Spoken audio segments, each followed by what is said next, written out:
Folks, welcome back to another episode of Drinking History here on the Bar Dad. Today, our professor from the College of Drinking Knowledge is joining us today with another colonial beverage that was very, very popular during that era, called the Syllabub. I'm intrigued. Pull up a chair and we'll talk about it. It's the Bar Dad. Hey folks, welcome back. And I gotta tell you, there's only one person that I would consistently dress up like a colonial dandy for, and that is the gentleman to my left, Mr. Don, the Professor Campbell. How are you, sir? Well, sir, how are you? Welcome back to another episode of Drinking History. And today, we're gonna talk, what? Syllabub. Syllabub. I had a Syllabub once, but the doctor gave me a cream and cleaned it right up. I figured I don't, it's... I knew that was coming. Am I getting that predictable after our fourth episode together? I think so. But as you know, Don here is our resident historian, and he says, I've got a great holiday cocktail I want to share with you that was all the rage during the colonial period. Yep. And with the holiday season coming upon us, actually, if you went to Target, it's like early September. But now that we're in November, we're going to talk Syllabub. So give us a little background on what Syllabub is. Okay, so Syllabub is technically it's a punch. Okay, so in the colonial times, or even before the colonial times, punches were all the rage. And They filled up the bathtub with everybody brought a bottle. And so actually they filled a bowl like this, that's not enough. And you passed the bowl around, and everybody drank from the same bowl.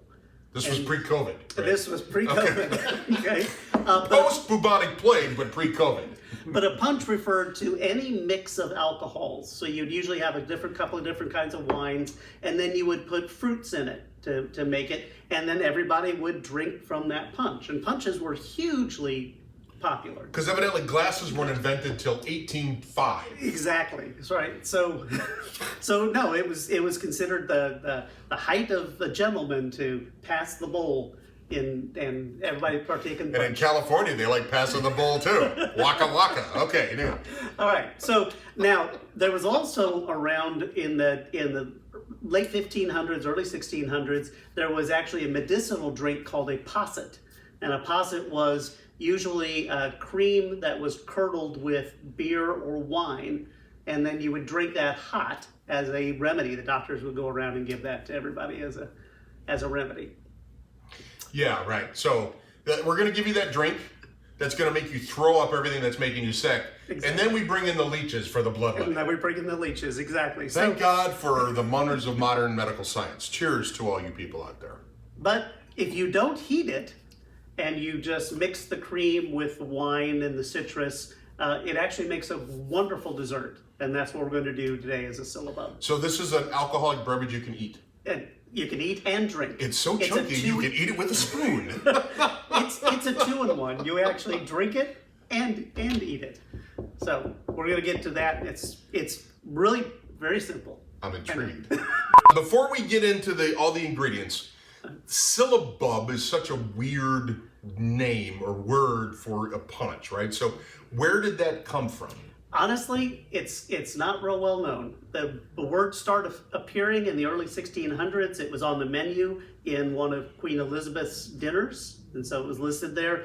But where that actually came from, it's kind of hard to tell. Picture this, right? Tavern, Boston, 1685. Mm-hmm. I'm there. Don, would you like a 6 syllabub? Syllabub. That's a Syllabub? That's what. Got it. So, how do you spell? No, seriously. Okay. So, Bar Dad, folks, help us out. If you understand the history of this, email us, thebardad@gmail.com, and so spell Syllabub so they can look that up. Right. So Syllabub. Syllabub. Syllabub. Syllabub. Okay. Right. So looking forward to hearing from you. Right. All right. So we're making a Syllabub. We're going to make a Syllabub. All right. Okay. And the first thing we're going to start with is we're going to start with our fortified wine, our sherry. I think we used the same joke before. I think we did. So we're resurrecting jokes. Exactly. So if you watched one of our previous episodes, we talked about the flip. We talked about fortified wines, and those are wines that have a distilled spirit put in them, so they preserve them. They make sure they last longer. Click the link. Click the link. Okay. Exactly. Sure. Okay, so we need half a cup of fortified wine. Martha Washington's official, they were digging around Mount Vernon, and they unearthed this with some wooden dentures. They did, actually. And you know what? They found this mixer about 10 years later. They did. Nothing but pure authenticity on the Bar Dad. Okay. Exactly. All right, so we need 4 ounces. You're going to have to look at that for me. Oh my God. I can't. Where's 4? I think There's it's that 4? one right there. Okay. So close enough. There we go. All right, sherry. All right, so 4 ounces, half a cup of sherry. There we go. Set that back there. Back to your corners. All right, and now we're going off of a recipe from 1794, Hannah Glass's cookbook, The Art of Cookery. The Art of Cookery by Hannah Glass. Okay. 1794. 94. Yeah. So in her recipe, she says to use a pint right before the recipe of lard pudding, and then how to properly apply leeches. Yes. So in her recipe, she says to use a pint of Rhenish. So Rhenish refers to a German wine that comes along from the Rhine River Valley. So I couldn't identify this specifically as a Rhine wine, but it's a Riesling, which is a good... So can you identify the region? Rhinish. Rhinish, exactly. All right, so we need a cup of a good white wine. Really doesn't, it's up to you, but a nice white wine.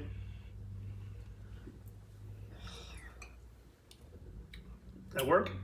It doesn't suck. Okay. Okay. All right, so we need 1 cup of that. That's the It's a little top warm. line. What's the top line? The top line. Top line.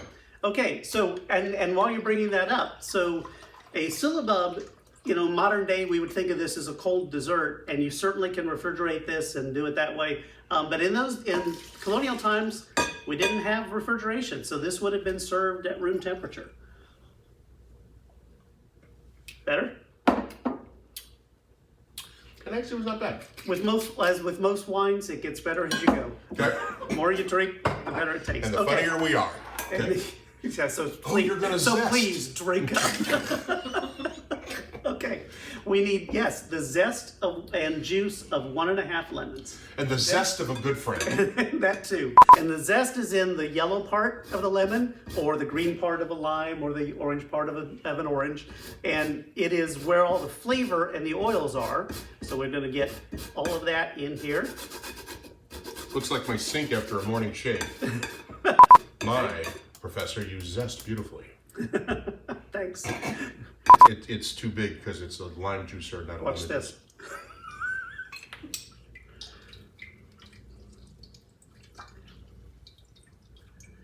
Old-fashioned way works the best. I guess it does. So I need to get Amazon.com. The green one is for Limes. and there's a one that's yellow that's for Lemons. lemons. Oh, and There we go. this is from the Boston family of Publix, Yes. right? Yes. I don't know if you know this. He rode behind Paul Revere. He did. He did. The pub subs are coming. Oh. That's just for you Florida people. Okay. All right. Okay, We he's need humoring me now. 3 cups. 3 cups of heavy whipping cream. heavy whipping cream. So Uno. 1, Now doesn't so 2. so the cream is curdled with all the citrus in it. That's the idea. Yep. Yum. Don't we try to stay away from curdled milk and cream? Well, not if you're making a dessert. So have you ever had clotted cream? It might your It sounds like a disease. British friends, your Irish friends. Yeah, they also eat spotted dick too. Yeah, well, that's it. That's so it. We got the sherry, the wine, the citrus. And, oh, you know what? I did forget one thing. Sugar. No, No. you don't need sugar in there. You've got a sweet wine already. Okay. No. What did we forget? Our friend, Nutmeg. the nutmeg. Exactly. Again, if you watch one of our previous episodes, both the George Washington rye, the eggnog, rather, George Washington's eggnog, and the Flip. episode on Flip, we talked about the importance of nutmeg. Yes. So we're going to put some nutmeg in this. There we go. Okay. And then we're going to put it to the whip. All right, so we're gonna take a little bit of the whip. We'll be right back. All right, how are we looking? That's pretty good. Oh, can I lick the beater? Let's talk about the beater real Oh, quick. okay. So what we're looking for is we want it to be able to hold form. So not quite stiff peaks, but you want to be able to see it's they have a kind pill of for staying that there. now. I understand that. Okay. You were just expecting that comment to come. I can't be surprised at all. So there you All right. go.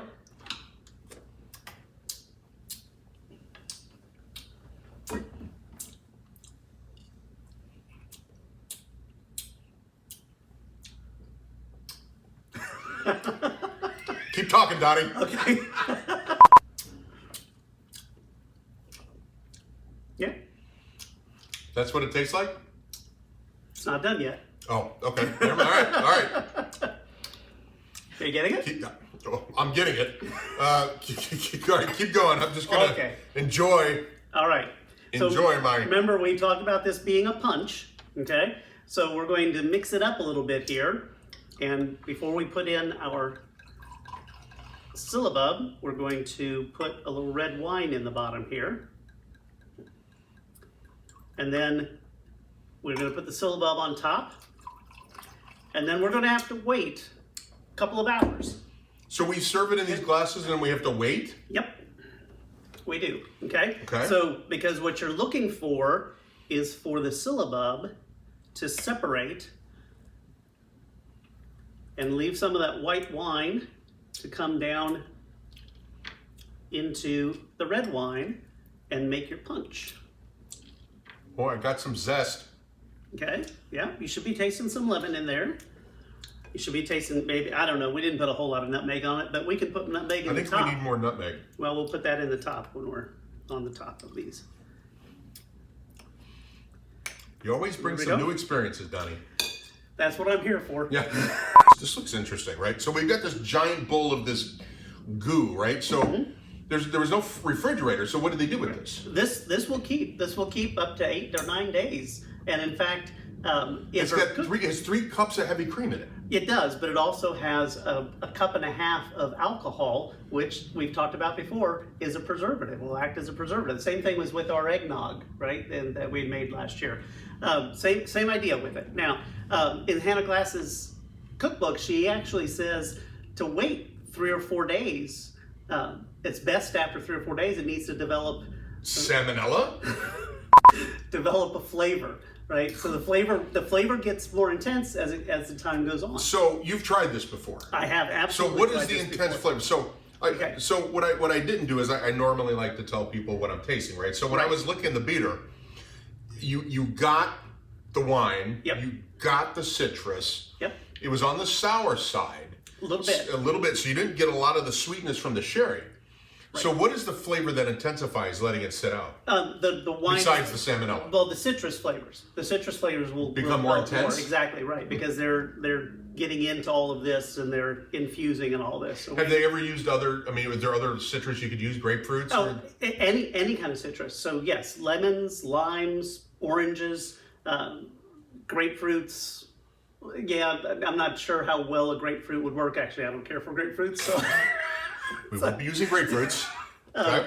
now keep in mind, 1700s. Some of these citruses were very hard to come by. Right? This is again. For the most part, this is a drink for the rich, right? This is what the rich served at their parties. Yes, exactly. Didn't I see you at the yacht club with a Syllabub in your hand? So actually, it would have been, didn't I see you at the governor's palace? Didn't I? Yes.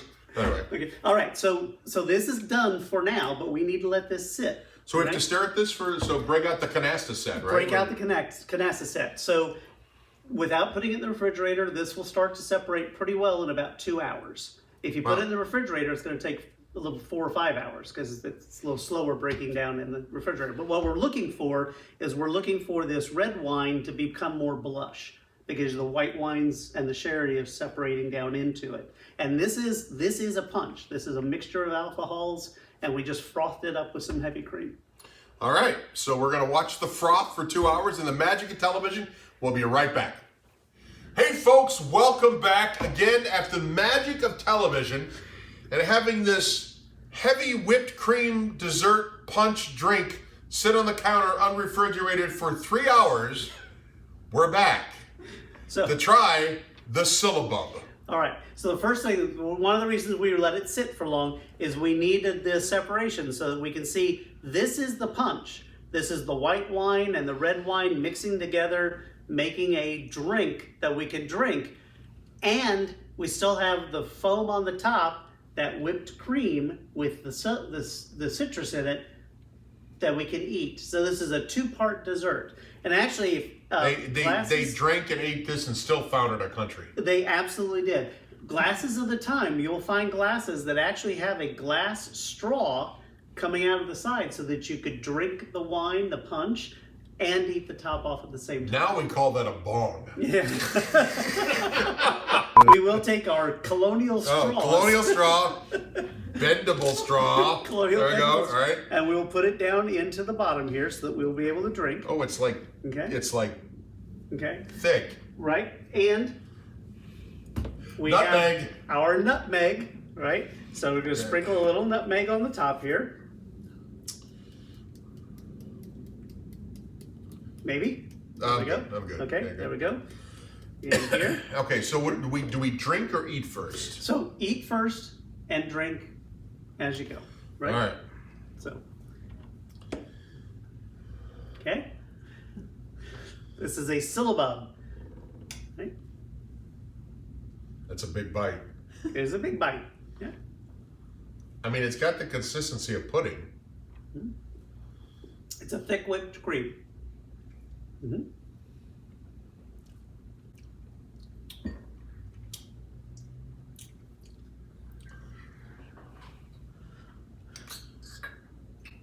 What do you think? Okay. Well, I'll tell you what I'm tasting. Go for it. So immediately you get the wine. You get the sherry in there, and you get the white wine in that top. And there is the hint of the lemon. Now, remember in the original cookbook, it said let it sit up to 4 days before you serve it.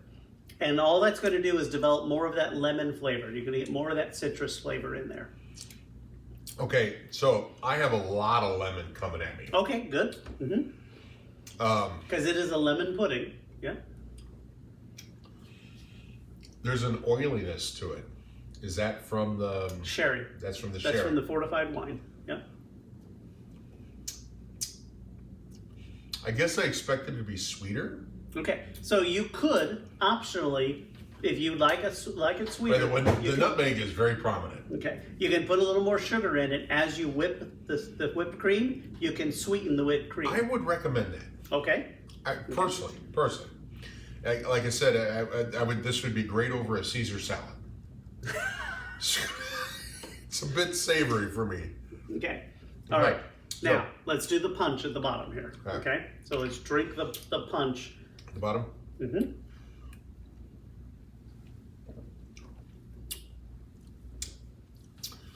Okay, so the punch isn't any sweeter necessarily, but I will tell you that you still get the red wine notes, right, of what we have there. Right. But you also get the notes of the citrus and the white wine, which is kind of this acidic, kind of edgy thing, right? However, when you eat just the goo on the top of the Syllabub, it's sharp. When you drink the red wine, you get that flavor, but the red wine rounds out the sharpness of what you get from the Syllabub part. Okay, so we talked about this also being a punch. So when we mixed this up, we had quite a bit left in the bowl. We could have just added more red wine to the bowl and made a punch out of that. And that's where we would pass the bowl. And that's where we pass the bowl. And just make it strictly a punch as opposed to a dessert and punch. Bar Dad folks, you know me. Always try everything once. I think I've hit my limit on this one here. Barnett, folks, thanks for joining us today. Don Campbell, as always, my friend, it is an absolute pleasure having you on board, having you educate us about amazing historical cocktails, no matter how questionable they may be. But it is a very important part of our drinking history. This was a huge part of and I historical. Thank you for being here. Absolutely. Thank you for educating me. Barnett, folks, please don't forget to hit that like button and that subscribe button below. Find us on Instagram. Follow us there. And if you have any questions, if you like the professor of drinking knowledge, of the College of Drinking Knowledge. Did you like what I did there? I like that. Very good. The professor of College of Drinking Knowledge to research something else, please email us at thebardad@gmail.com. Until next, folks, Next time. keep your good friends together. Close. And keep your syllabub closer. Ciao. Keep your friends close and your scotch closer. It's the Bar Dad.